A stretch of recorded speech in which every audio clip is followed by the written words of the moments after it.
All right, strap in, everybody. Today we are going deep into some pretty out there stuff. Oh, yeah. Akashic Records and the Law of One, cosmic libraries, soul journeys, that Yeah. whole interconnectedness of everything. It is a fascinating kind of cross-section of ideas, isn't it? Right. It is. It's like if you took the biggest library you could possibly think of and then multiplied it Mhm. to infinity. We're talking about this cosmic database Yeah. that supposedly has every thought, every action, every experience of every soul, Yeah. maybe even on other planets. It's kind of hard to even imagine. It really is. It really challenges our understanding of what knowledge and information even is. Right. And what's even more interesting is that this information isn't just sitting there. Right. It's actively shaping our lives. It's influencing our choices. Okay, hold on. So how can something that's so vast and cosmic like that Yeah. have such a direct impact on our like day-to-day lives? Well, let's start with just like the structure of these Akashic records. They're described as like books or scrolls, Okay. and each soul has their own unique record, like a cosmic autobiography or something. So like a library card, but it's a cosmic library card with Mhm. your name on it. So you can go to your own little section in this infinite library. Yeah, exactly. That's pretty wild. So then how do you read these records? Is there like an Akashic app I can download? I wish it was that easy. Right. Reading the Akashic records, it's not something you can just learn to do overnight. It's Brilliant. um it's described as a very specialized ability, often developed over many lifetimes, Oh, wow. and it actually requires permission to access. It's not like browsing Wikipedia or something. No casual browsing allowed, huh? Exactly. And there's a reason for that. We're talking about powerful spiritual and energetic dimensions here. Right. Accurate reading, it requires not just skill, but also this deep understanding of these energies Mm-hmm. and just a profound respect for the information that you're accessing. That makes sense. You wouldn't want just anybody in there mucking things up. Yeah. Yeah, exactly. So if these records are so protected, Yeah. how do we even know they exist? Are we just taking somebody's word for it? Well, there are a lot of accounts and teachings about the Akashic records throughout history and across different cultures. And, Mhm. sometimes the most profound truths are the ones that just resonate deep inside of us, even if we can't fully explain why. I can see that. It's like sometimes you just know something is true, Yeah. even if you don't have the proof or the evidence. Exactly. And speaking of intuition, Yeah. one of the sources we have for this deep dive has this really fascinating story Okay. about a woman who she always just felt kind of out of place in her life. Mhm. And when she had her Akashic records read, she discovered that her most recent lifetime on Earth was hundreds of thousands of years ago. What? Yeah. Apparently, she had some traumatic experiences on the ancient continent of Mu and had been reluctant to reincarnate for a very long time. Wow, that's incredible. I mean, no wonder she felt so disconnected, right? It's like her soul was carrying the weight of, Yeah. of all these ancient memories. Right. It really highlights the potential depth and complexity of these records and Mhm. how they can shed light on patterns in our lives that might otherwise stay hidden. Okay. And this kind of leads us to the other key aspect of this deep dive, the law of one. All right, let's unpack this law of one. What does it mean? How does it connect to the Akashic records? Well, the law of one basically states that all beings are interconnected Okay. and part of a single unified consciousness. Mhm. It emphasizes the journey of all souls towards unity with the creator, source, God, whatever you want to call it. Right.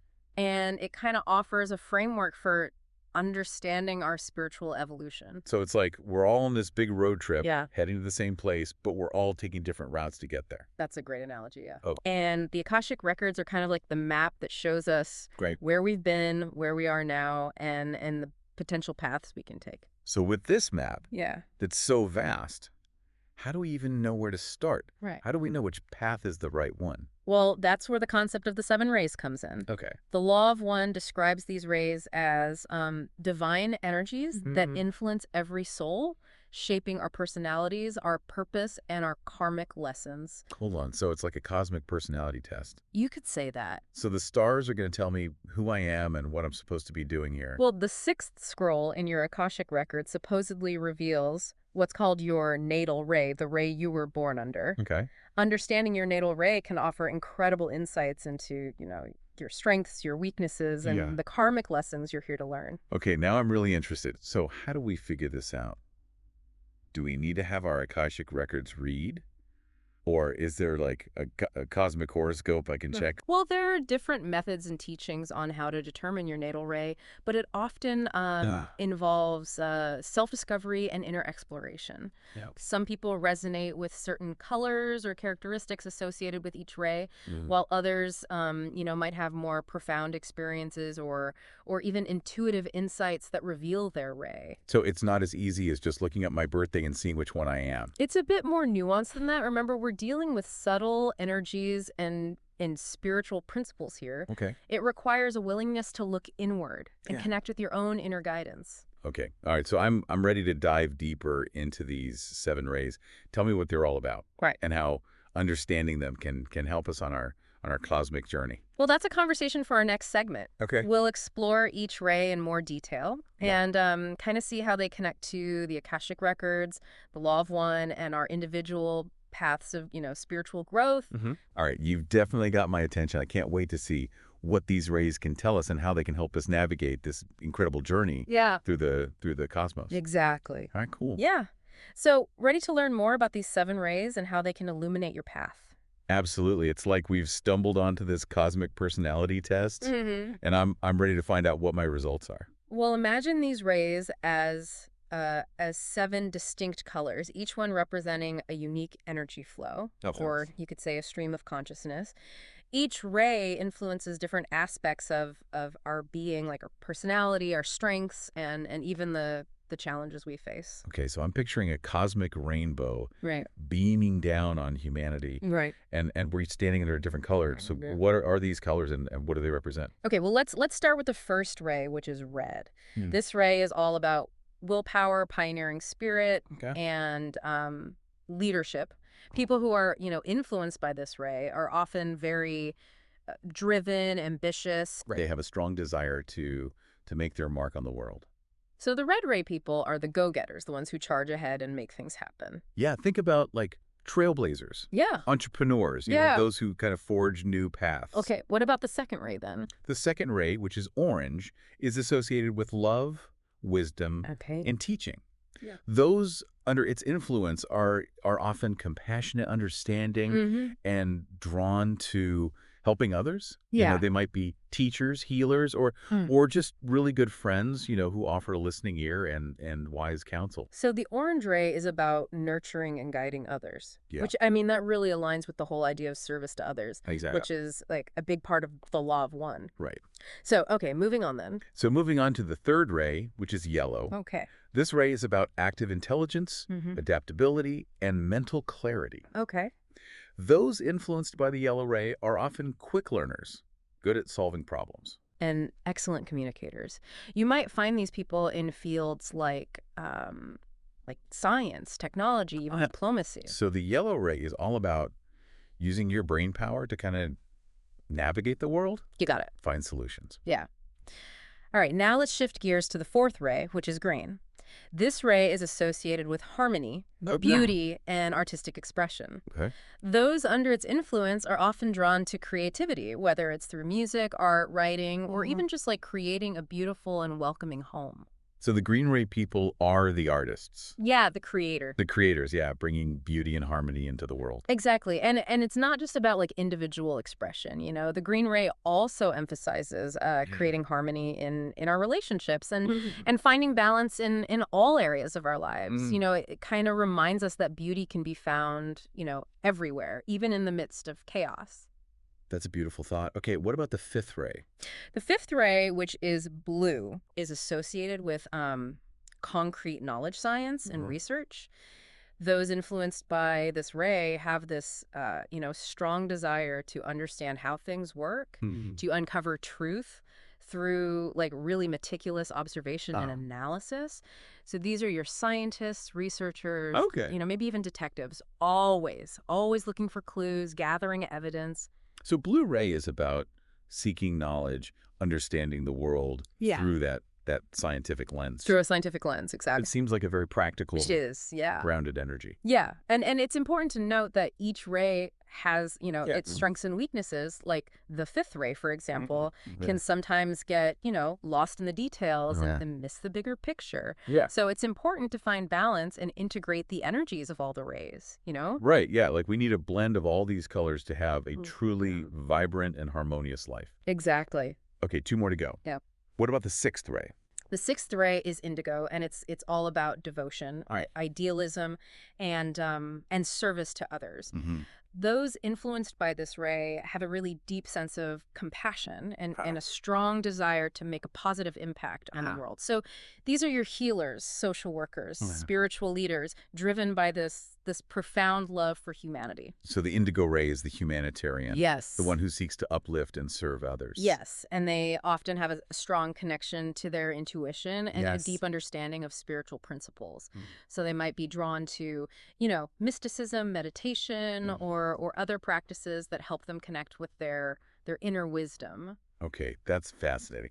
All right, down to the last ray, Yeah. the 7th ray. What color and what energy does it bring? All right. The seventh ray is violet, and it's all about order, ritual, and spiritual transformation. Those influenced by this ray have a strong connection to the divine. And, this desire to bring like order and structure to the world. They might be, drawn to organized religions, spiritual practices, or even, just creating systems and routines that bring a sense of order to their life. So the violet ray is the organizer. You could say that. The one who seeks to create structure and bring that sense of harmony to the world through ritual and practice. Yeah, and it's important to note that each ray also has, a connection to specific chakras or energy centers in the body. Okay. For example, the first ray is associated with the root chakra, which governs, our sense of security and grounding. Right. While the seventh ray is associated with the crown chakra, which connects us to, higher consciousness and spiritual understanding. Okay, so these rays are influencing not just our personalities and talents, but also our energy and how we experience the world,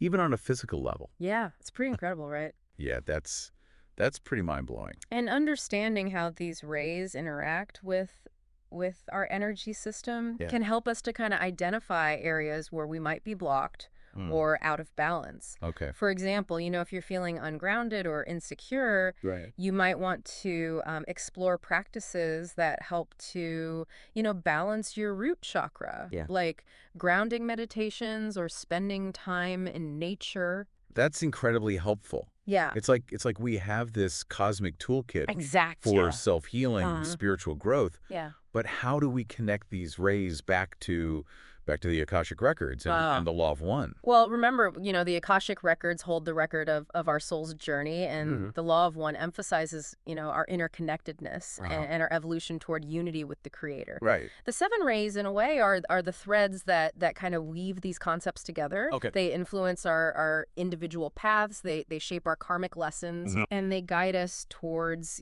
greater understanding and spiritual growth. So they're the driving force behind our evolution. You could say that, yeah. Pushing us to learn and grow and ultimately merge back with the source of all creation. Exactly. And the Akashic Records, in a way, are like this cosmic library that holds the blueprints for our journey. They offer insights into, the lessons we've learned, the challenges we've faced, and the potential paths that lie ahead.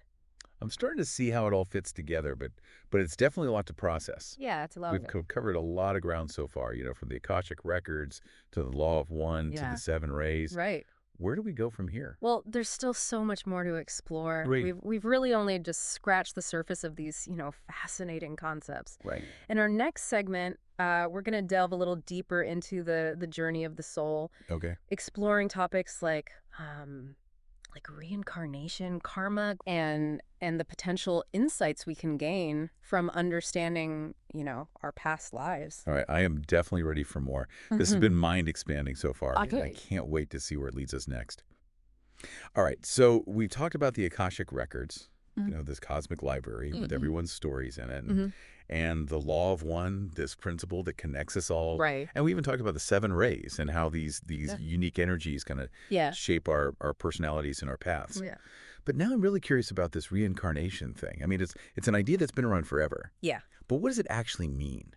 Well, the idea behind reincarnation is that, our souls don't just disappear after we die. Okay. Instead, they go on a journey, cycling through different lifetimes, gathering experiences, evolving along the way. It's like our souls are on this grand adventure, Okay. constantly learning and growing through a series of chapters or in this case, lifetimes. Right. So each lifetime is like a new chapter in our soul's story. Exactly. And with each new chapter, we gain new experiences, learn valuable lessons. Right. And those lessons aren't always easy. Right. Sometimes we make choices that create what we call karma. Okay. And karma is kind of like a cosmic balancing act. Okay. If we act in ways that harm others or even ourselves, we Yeah. create negative karma, Right. which we'll need to balance out in future lifetimes. But if we act with kindness, compassion, love, Right. we create positive karma, which can, lead to more harmonious experiences in the future. So it's like a cosmic cause and effect system. Yeah, pretty much. What we put out comes back to us, Exactly. whether it's in this life or the next. It's about taking responsibility for our actions Okay. and understanding that every choice we make has consequences, but it's not about punishment. Right. It's about growth and learning. Each Yeah. lifetime gives us these opportunities. To learn from our mistakes, balance our karma, Yeah. and evolve toward, greater understanding and love. That's a really hopeful way to look at it. So if we're constantly reincarnating, constantly learning, is there ever an end to this cycle? Do we eventually graduate from the cosmic school of life? According to the law of one, the ultimate goal is to achieve unity with the Creator. Yeah. To merge back with the source of all creation. Okay.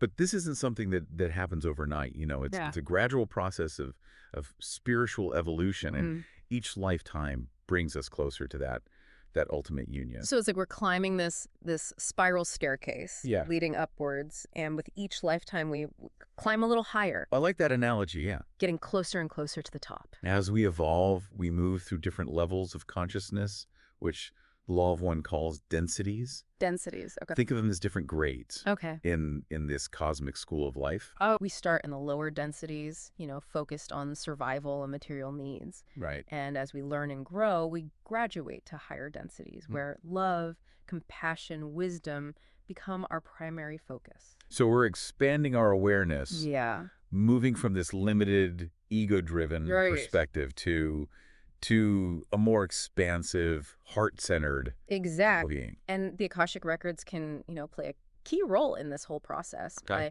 By understanding our past lives, we can gain insights into the patterns Yeah. and the lessons that have shaped our soul's journey. Okay. We can see where we've made mistakes, where we've excelled and where we still have room to grow. It's like having access to our own personal history book, Right. showing us all the highlights and the lowlights of our soul's evolution. Exactly. But if these records are so insightful, why is it so hard to access them? Why can't we just, flip through our Akashic book and learn from our past mistakes? Well, remember, we're dealing with sensitive spiritual information here. Right. It's not something to be taken lightly. Yeah. Accessing the Akashic Records requires a certain level of, spiritual maturity, Okay. a deep respect for the information, and most importantly, permission. Oh. It's not something you can just, force your way into. So we need to approach these records with humility and reverence, Yeah. recognizing that we're not just dealing with data, Right. but with the very essence of our soul's journey. Exactly. And even if we don't have, direct access to our Akashic Records, Yeah. we can still tap into the wisdom of our past lives through intuition, dreams, synchronicities. Yeah. Sometimes the lessons we need to learn are revealed to us in subtle ways if we're open to receiving them. So even if we're not Akashic experts, we can still learn from our past experiences. Right. If we pay attention to the signs, Yeah. the messages the universe is sending us. It was like our soul is whispering to us, Ex- guiding us toward our highest potential. And remember, the journey of the soul is a collective one. We're not just evolving as individuals, but as a species, as a planet, as a universe. The law of one really emphasizes this interconnectedness of all beings, Yeah. reminding us that we're all in this together. So even though we experience life through our individual ego, Mm-hmm. we're all part of something much bigger. Yeah. Something vast and interconnected. We're all threads in this cosmic I tapestry. love that. Yeah. Each one of us playing a role in creating this grand design. Exactly. And understanding this interconnectedness can help us to live with more compassion, more understanding, more love toward ourselves and others. Right. It can inspire us to act in ways that benefit the whole, knowing that our actions have these ripple effects that extend way beyond our individual lives. This has been an incredible deep dive. Yes. We've explored the Akashic Records, the Law of One, Reincarnation, the 7 Rays, all this incredible stuff. Yeah. And to all of our listeners out there, I encourage you to continue your own deep dives.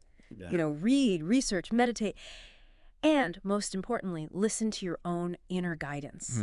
The universe is full of mysteries, and the journey of the soul is this endless adventure. So keep exploring, keep questioning, and keep diving deep. Absolutely.